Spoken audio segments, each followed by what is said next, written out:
Can we? Definitely not going to remember everything I have. The effect that EU membership has had on foreign direct investment in Romania.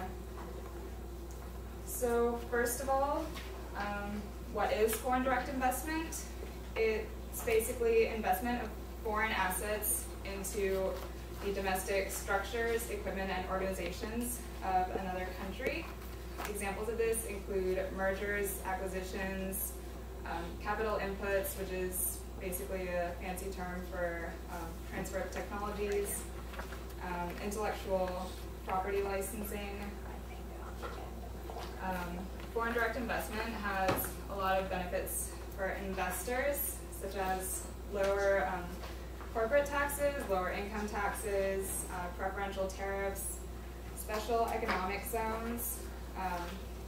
The cost of labor in these countries is usually a fraction of what it is in the investing country. Benefits for host countries: it contributes to economic development of certain sectors, mostly manufacturing. It creates jobs. It actually increases salaries of workers and brings in advanced technology, which in turn fosters a new skill set in that country. And it also keeps interest rates low, which allows for more investment.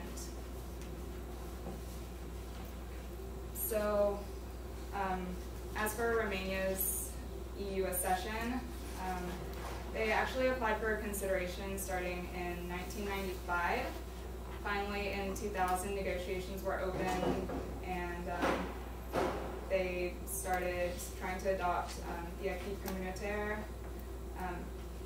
They didn't join in 2004 with the rest of the Central and Eastern European countries, mostly because there were concerns over the corruption and macroeconomic stability factors.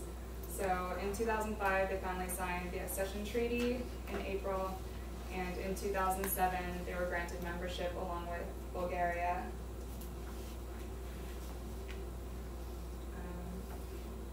So in 2000 to 2006, that was a pre-accession period. The volume of commercial transactions increased each year. Exports increased by 3.5 times. Imports increased 4 times. Foreign direct investment increased from 3.1% of GDP to about 9% of GDP, and this was a 600% increase in total foreign direct investment.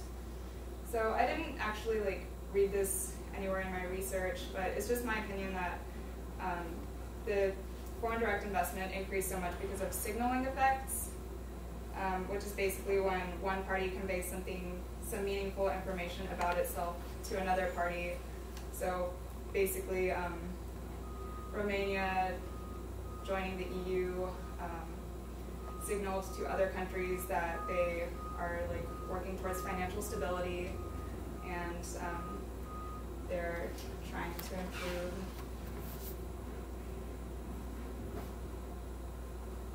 So in 2007, Romania ranked 10th in the world's top emerging markets for foreign direct investment.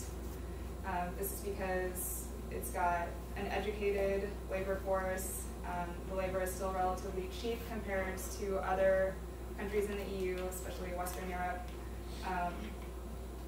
Global companies are motivated by this cheap labor and the fact that the geographic proximity is more convenient than Asia because you don't have all these transportation costs.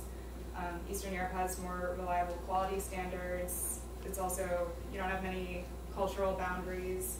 So it's just more convenient to do business with Eastern Europe.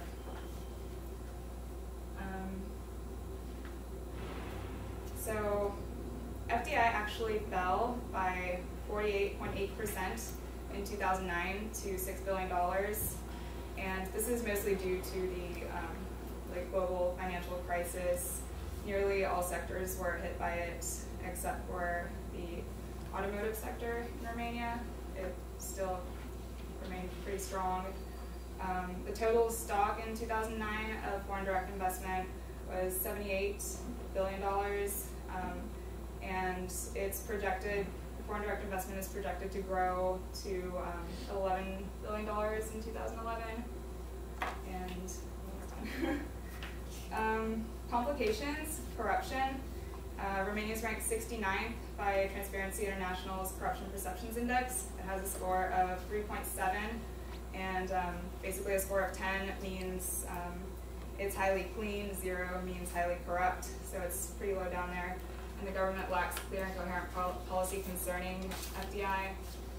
And also, outward migration leads to higher wages because there's a decrease in the labor force, so that pushes wages up. So that adversely affects their competitiveness. And basically, from what I found, the future of foreign direct investment is kind of a toss-up.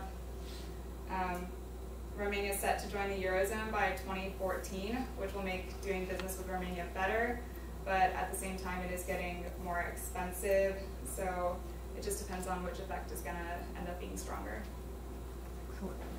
Excellent. And finally we will hear from Jessica about former Yugoslavia. Do we have the presenters for Russia and Turkey here? Turkey. Yeah, okay. While you're just setting up there, would you guys would it be acceptable to you to present next time on Thursday? Can you both do that? Because Yeah, I think fine. we're sort of running short on time here, so I want to have sure we have time to discuss this next presentation, set of presentations. That works for me. Okay.